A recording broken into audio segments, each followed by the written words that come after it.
Donc, je vous remercie de l'invitation à venir parler des tests de toxicité aiguë chez l'animal entre considérations techniques et éthiques.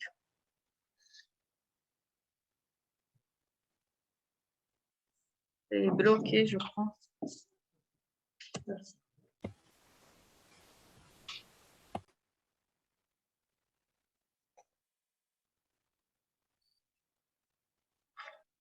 C'est bon. Il faut savoir que l'expérimentation animale, c'est tout de même 115 millions d'animaux qui sont utilisés à des fins scientifiques chaque année dans le monde.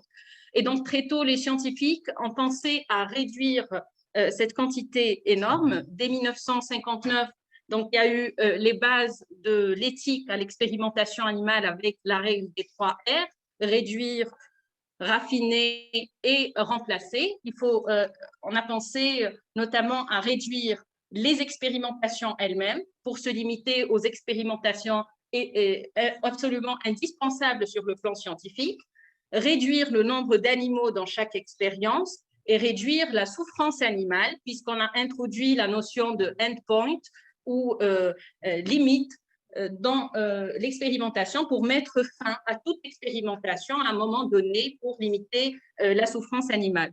Raffiner, c'est notamment affiner les protocoles de manière à utiliser le minimum d'animaux et avoir le maximum d'informations pour aboutir aux objectifs des différentes études. Et enfin, remplacer, chaque fois que cela est possible, l'expérimentation animale par des tests alternatifs qui sont scientifiquement validés. Alors, il y a eu cette règle de base qui a été appliquée plus ou moins bien partout, mais il y a beaucoup de différences, de divergences dans les pays. J'ai pris l'exemple de l'Union européenne, où il y a eu beaucoup de directives qui sont mises à jour régulièrement, mais il y a beaucoup de différences dans les États membres de l'Union.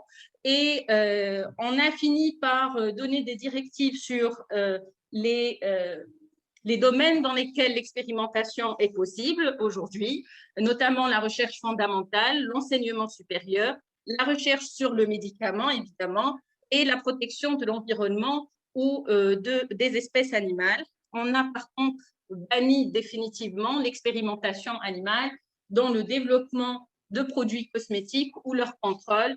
Et maintenant, c'est remplacé entièrement par des tests alternatifs qui sont validés. Donc, il y a des commissions au niveau de l'Union qui vont valider les protocoles et qui vont valider les animaleries, donc les centres de détention, d'élevage et d'expérimentation, de manière à harmoniser les pratiques. Chez nous, il y a un vide juridique, donc les textes réglementaires ne suivent pas, il n'y a pas d'harmonisation dans les pratiques. Moi, je vais parler de la toxicité aiguë notamment, et dans la toxicité aiguë, il y a beaucoup de différences actuellement chez les chercheurs.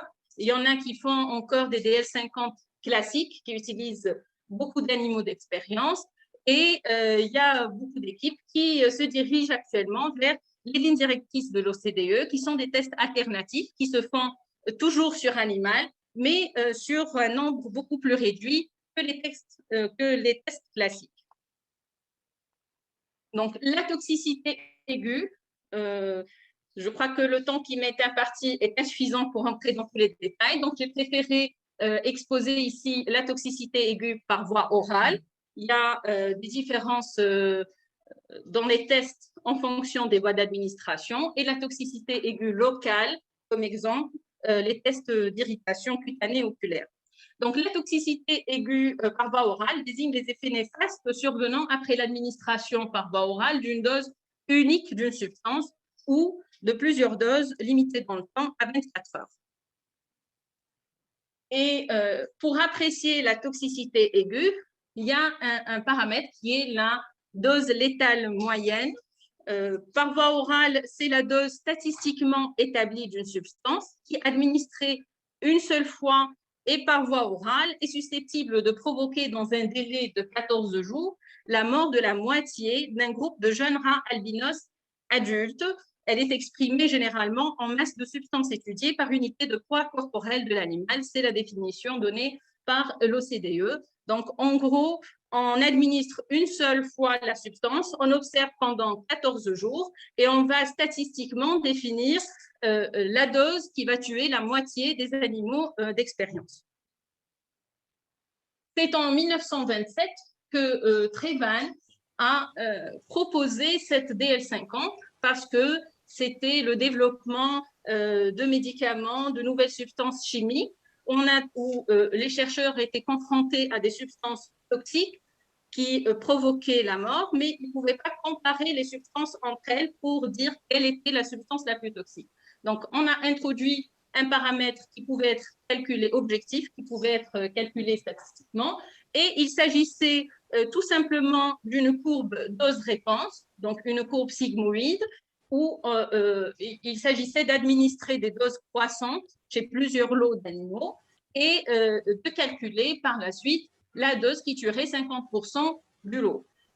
Cette méthode nécessitait l'usage au minimum de 50, en moyenne de 100 individus pour obtenir cette dose.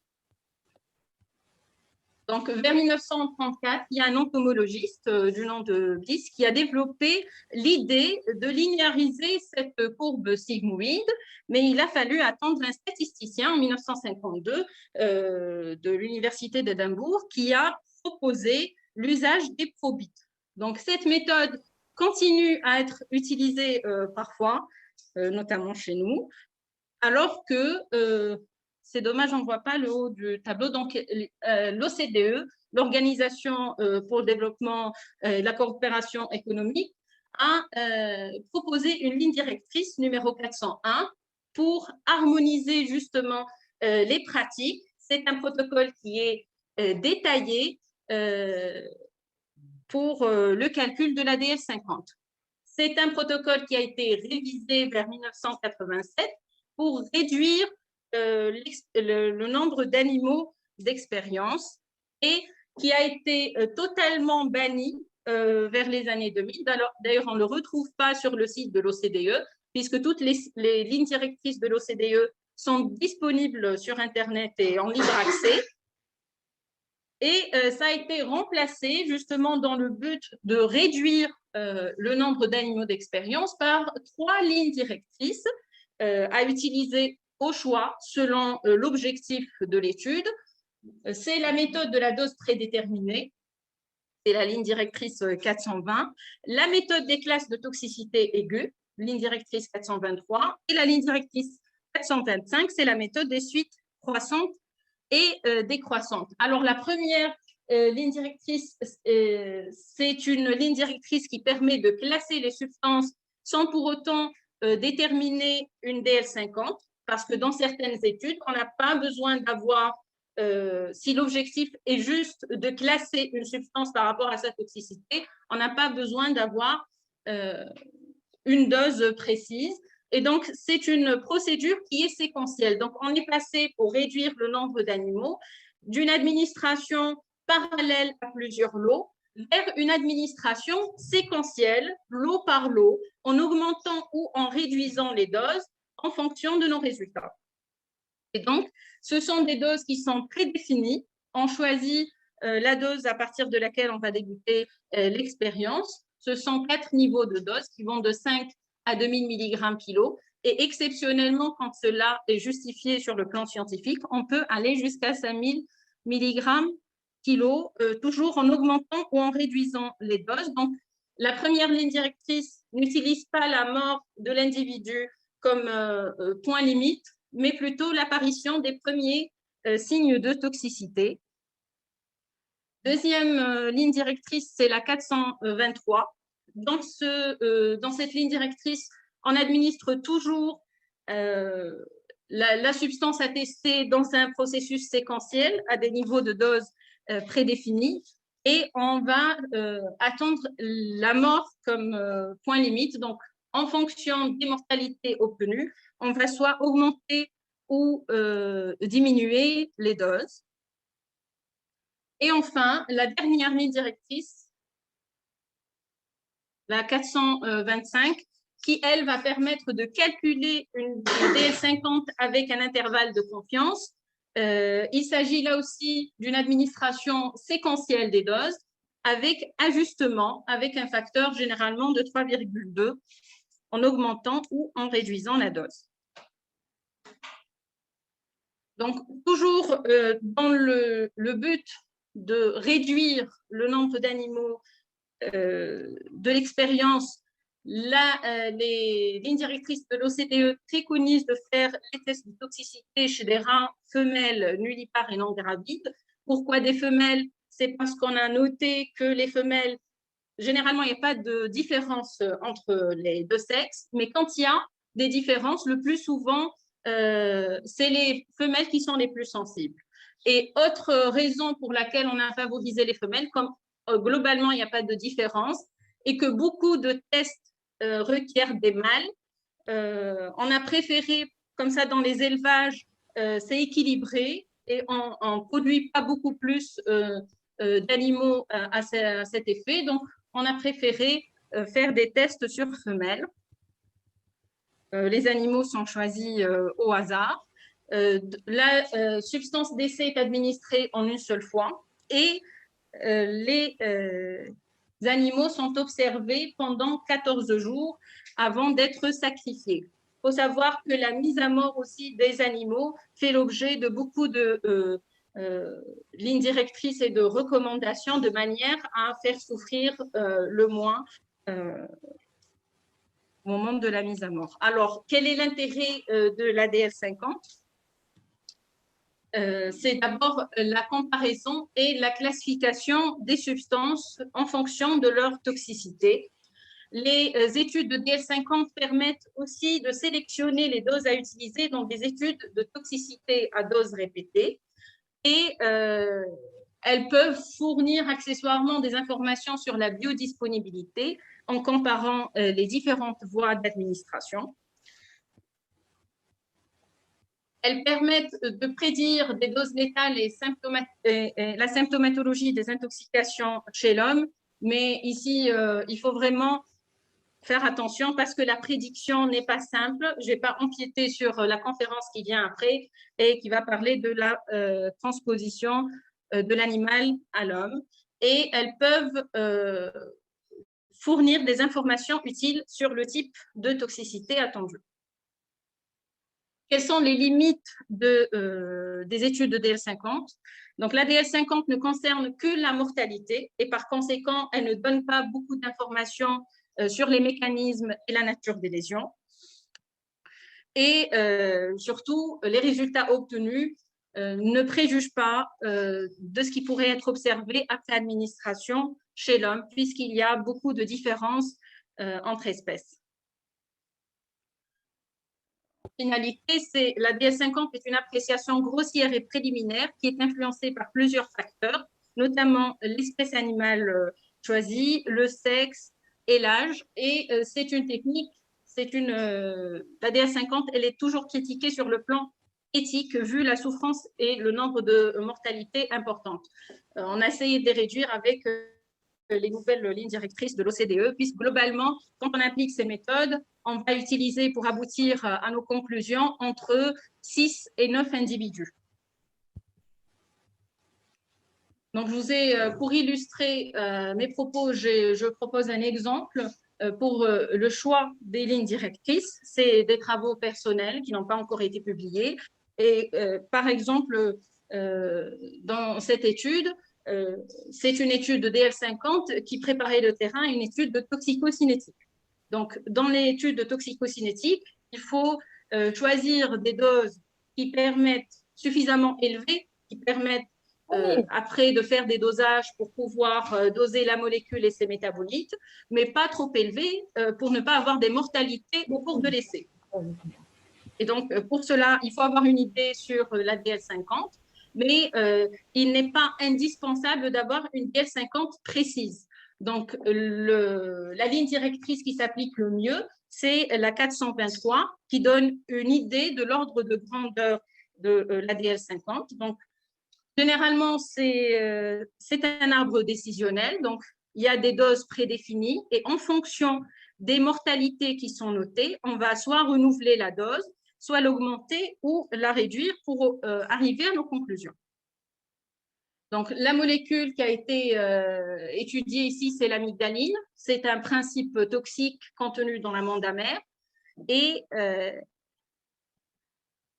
donc, la dose de départ qui a été donnée, c'est la 300 mg kilo ici.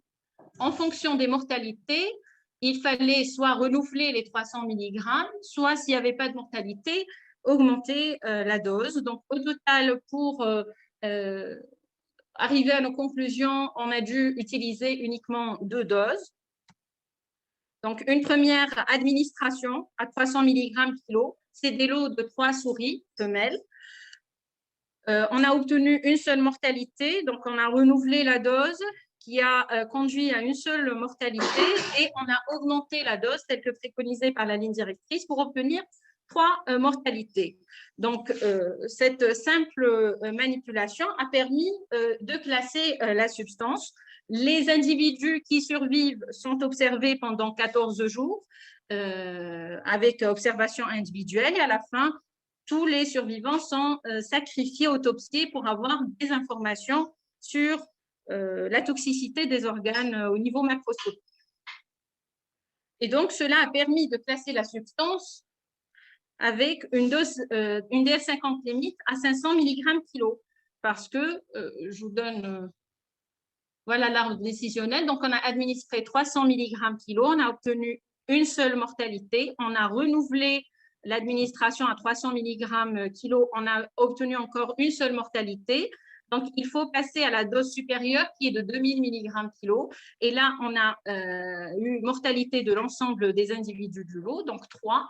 Et à 3, la substance est classée catégorie 4 dans le système globalement harmonisé avec une dose létale 50, limite à 500 mg kilo. Cela a permis de choisir une dose inférieure pour la cinétique, à 150 mg kilo, on était à l'aise. Donc, autre exemple d'étude chez l'animal, c'est la toxicité aiguë locale. Parmi les tests qu'on peut faire, c'est la détermination de l'irritation, qu'elle soit cutanée ou oculaire. Là aussi, c'est le test de Dreis. L'OCDE a une ligne directrice qui est détaillée, la 404 pour la toxicité, pour l'irritation cutanée. C'est un test qui se fait chez le lapin avec application de la substance pendant 4 heures et utilisation de 3 animaux, observation pendant 72 heures. Donc, on va observer des escarres, les érythèmes et l'œdème. Et c'est pour cette raison que donc, ici, il y a souffrance animale. Il y a beaucoup de conditions pour l'application du test. Il faut vérifier le pH. Quand on sait qu'une substance est d'emblée irritante, on ne va pas l'appliquer. Et surtout, on a banni ce test des produits cosmétiques. Parce que c'est un test, l'irritation est indispensable pour la validation des lots en cosmétique.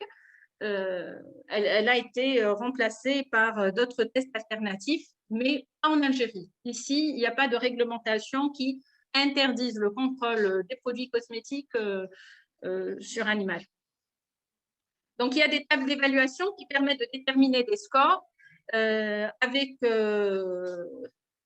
pour chaque score correspond à une intensité de réaction et il y a un index à la fin à calculer qui correspond à la somme des scores obtenus sur érythème, escarre et œdème.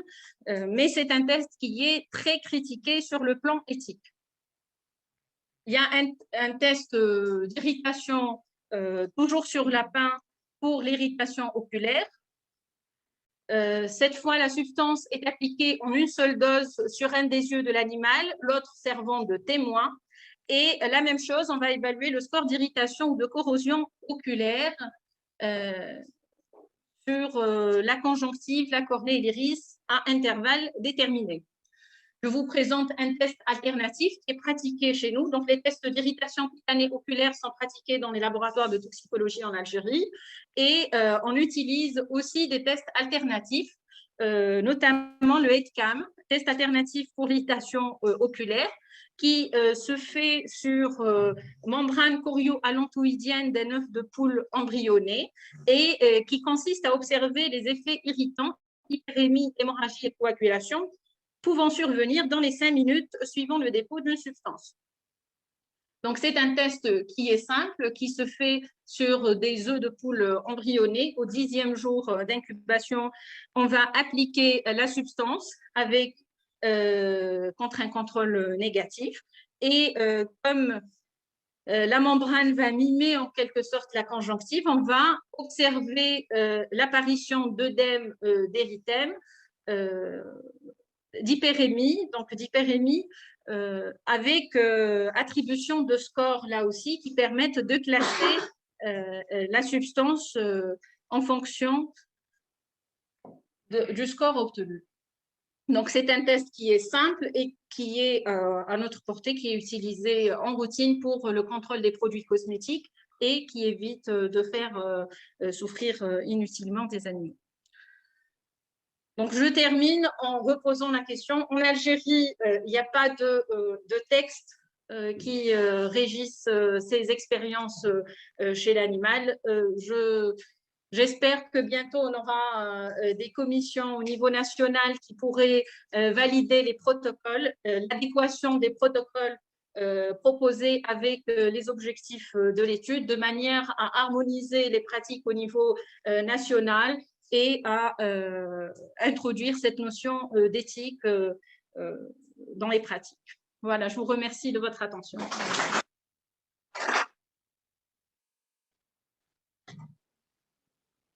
Merci, madame. Aujourd'hui, personnellement, je viens de découvrir l'œuf de poule. L'expérimentation.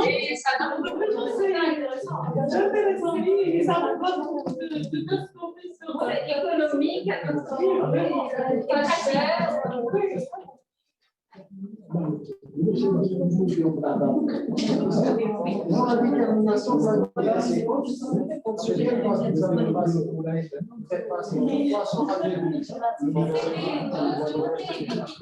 les lignes directrices qui nous donnent pas le choix. Donc, on va commencer, on a quatre niveaux de dose, que sont les 50, 300 et 2000 mg/kg. Donc, avant d'opter pour la question qu'on doit se poser, c'est à partir de quel niveau on doit commencer. Généralement, on se réfère à la littérature. Quand il n'y a rien au niveau de la littérature, l'OCDE préconise de commencer toujours à 300. Et en fonction des mortalités obtenues, on va soit réduire, et quand on réduit, on passe à 50, soit augmenter, quand on augmente, on passe à 2000. C'est des doses prédéfinies de manière à limiter. C'est pour cette raison, justement, qu'au bout de 2-3 étapes, on a le résultat. Et ce qui permet de se limiter à 6-9 rats pour obtenir les conclusions. C'est juste dans le même contexte. Est-ce que ces doses sont les mêmes pour les différents modèles animaux? Par exemple, souris, lapin, c'est les mêmes doses qu'on voit. Alors, l'OCDE préconise l'usage des rats femelles. Quand les rats ne sont pas utilisés, ça doit être justifié sur le plan scientifique. Généralement, on préconise l'usage d'une autre espèce quand on connaît, on sait que l'autre espèce est plus sensible, parce qu'en termes de toxicité, on va vers l'espèce la plus sensible pour avoir une marge par précaution. Parce que généralement, c'est des études qui sont destinées après forcément à l'humain, parce que sinon, ce n'est pas justifié sur le plan possible d'utiliser des animaux comme ça en fonction fondamentale. Et donc, on va vers l'espèce la plus sensible. Eux préconisent le rat. Quand on ne le fait pas, on est libre, mais on doit le justifier sur le plan scientifique. Pour la décision, quand vous faites des à partir de quel seuil vous donnerez cette décision que le produit est dépendant? C'est des scores. C'est des calculer le. Oui, c'est des tableaux qui sont déjà à notre disposition. En fonction du temps d'apparition, l'observation dure 5 minutes. Et en fonction de la réaction, donc l'apparition d'une zone, il y a trois niveaux d'observation et un score à calculer à la fin en fonction du score obtenu. On va classer la question.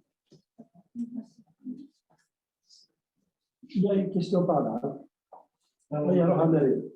Non, ça c'était J'ai eu la réponse indirectement. C'est parce que il y a 2 ans de cela, avec les PFE qu'on avait, on avait commencé à faire des LCAM. Et on avait des soucis justement par rapport aux interprétations. C'est-à-dire que l'hyperémie était parfois très sensible ou apparaissait mal. J'ai vu dans certaines publications par rapport au LCAM qu'il faisait intervenir de l'analyse d'image. Et est-ce que c'est appliqué maintenant? Est-ce qu'il y a des logiciels particuliers qui s'intéressent, des sons de logiciels qui s'intéressent en live directement aux petites variations et pour être plus précis sur les temps d'apparition de ces variations-là? On a beaucoup de problèmes par rapport à ça. Personnellement, je n'ai pas la réponse par rapport au logiciel. Nous, on le fait observation directe à l'œil nu, mais comme on travaille avec le docteur Deloïs pour le L4. Alors, la question est très pertinente. Maintenant, sur l'aspect pratique, tout dépend de la méthode d'évaluation. Si vous utilisez la méthode d'évaluation la plus sévère, qui implique de calculer à la seconde près le temps d'apparition du symptôme, ce qu'on appelle la méthode allemande. Là, est clair, l'imagerie est d'un rapport très, très important. Maintenant, dans le cadre d'un PFE, il y a même dans un simple contrôle qualité, je recommande personnellement l'utilisation de ce qu'on appelle la méthode française. Au lieu de calculer le temps d'apparition, le score à la seconde près, on a 3 plages d'apparition, de 0 à 30 secondes, de 30 secondes à 2 minutes, et de 2 minutes à 5 minutes. Ce qui fait que vous n'avez pas un trop gros risque d'erreur de vous tromper de plage. Vous aurez un score qui est beaucoup plus pratique à utiliser et qui dispense l'opérateur d'utiliser des moyens modernes d'imagerie. C'est fiable. C'est fiable, oui, c'est validé. C'est-à-dire fiable. Les Français sont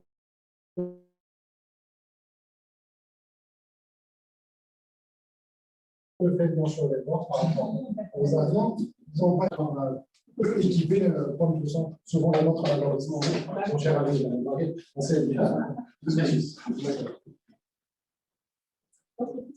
Voilà. Merci.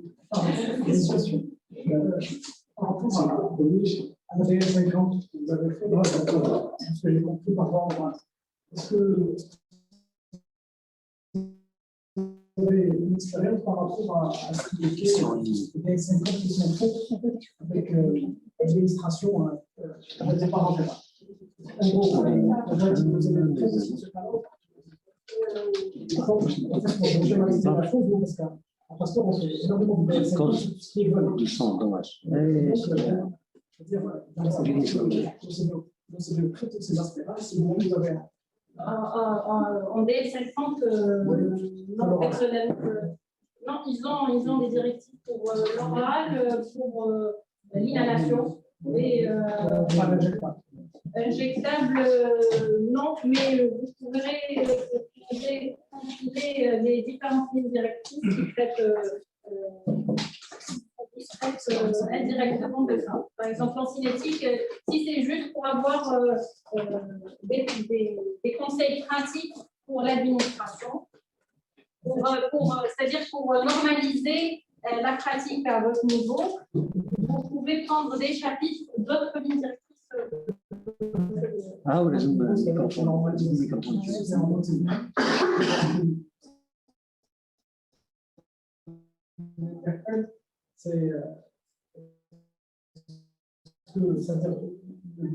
ça serait de savoir si D'accord. Oui, je veux bien. Il n'y a pas de ligne directrice pour la voie parentérale proprement découvrir ça. Merci. Bonjour. On dit des questions. Bonjour. oui, bonjour, Marc. Oui. On vous entend. J'ai une question. Oui, allez-y. Vous m'entendez? Bonjour, c'est Madame Makhloufi Yasmina, doctorante à l'Université de Sétif. J'ai 2 questions à propos de... Vous m'entendez? Oui. On vous entend. Concernant le nombre des souris, c'est combien de nombre, le nombre minimal de souris qu'on peut utiliser pour chaque lot, sachant que nous, on utilise chaque souris ou bien rat par lot. Est-ce que c'est faisable d'utiliser trois rats et comment peut-on justifier notre procédure, sachant que genre 3 rats, c'est peu pour dire est-ce que ces résultats sont significatifs ou bien non? C'est la première question. Pour la deuxième question, par exemple, si j'aurais une mortalité à une dose de 5 grammes par kilo, sachant que j'ai utilisé juste deux doses, une qui est de 2 grammes par kilo, et la deuxième dose, c'est 5 grammes par kilo. J'ai eu des mortalités à 5 grammes. Est-ce que je serais obligée de calculer la DL50 ou bien non? Merci. Alors, pour la première question. Là, je peux couper.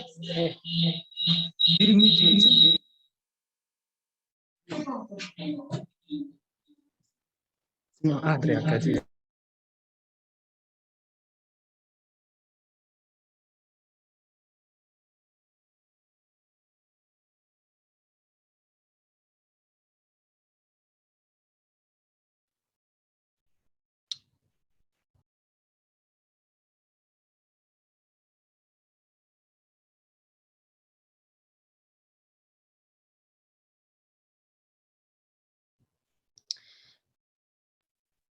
On n'entend pas.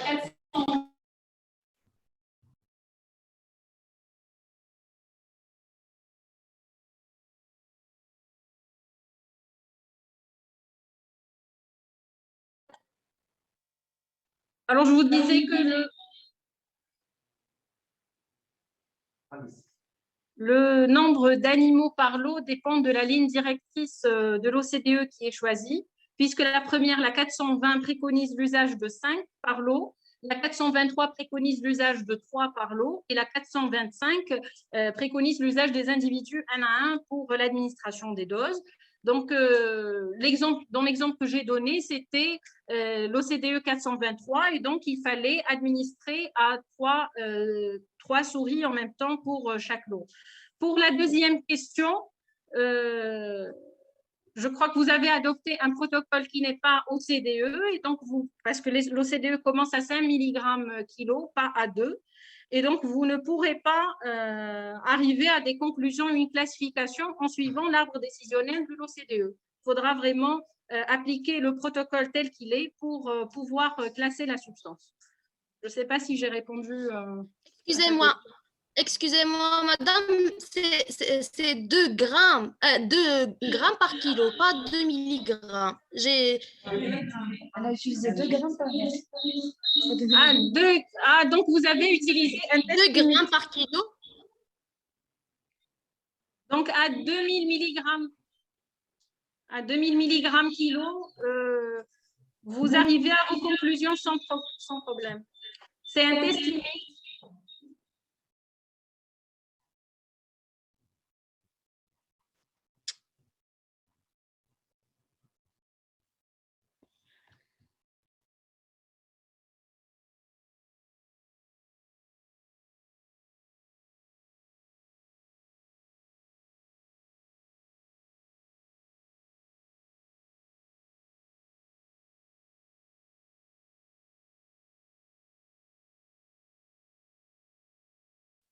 Exactement.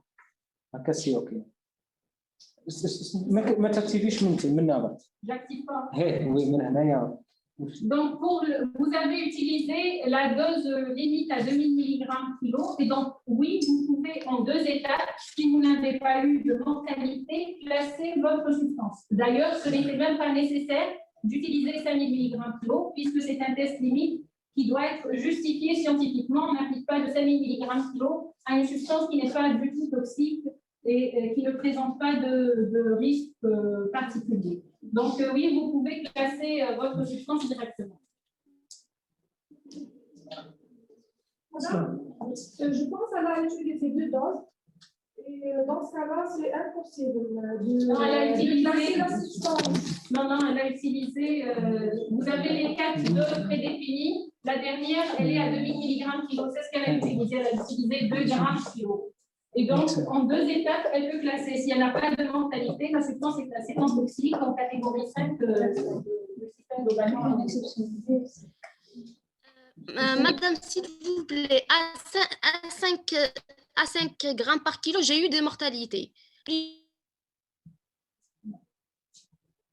Et là, vous suivez quand même l'arbre décisionnel. Oui, elle a utilisé une dose supérieure de Elle a eu la mortalité. Oui, pardon, est-ce que vous pouvez me mettre la présentation que je lui explique sur l'arbre?